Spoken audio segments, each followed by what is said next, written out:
ಸ್ನೇಹಿತರೆ, ಪೇಪರ್ 2 ಆದ ಸಂವಹನ ಪತ್ರಿಕೆ ಅಂದರೆ ಕಮ್ಯುನಿಕೇಷನ್ ಪೇಪರಲ್ಲಿ ಬರೋ ಸಾಮಾನ್ಯ ಇಂಗ್ಲೀಷ್ ಈ ಪಠ್ಯಕ್ರಮದ ಬಗ್ಗೆ ನಾವು ನೋಡ್ತಾ ಹೋಗೋಣ.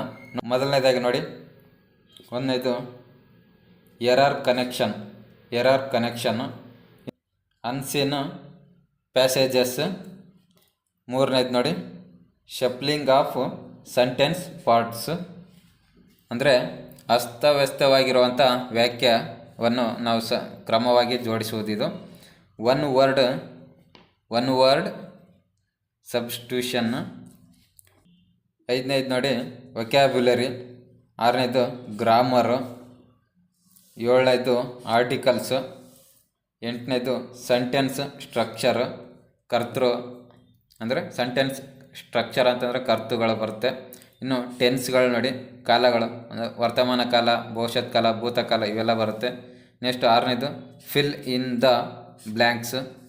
ನೆಕ್ಸ್ಟ್ 11ನೇದು subject verb agreement. Next idioms phrases. Antonyms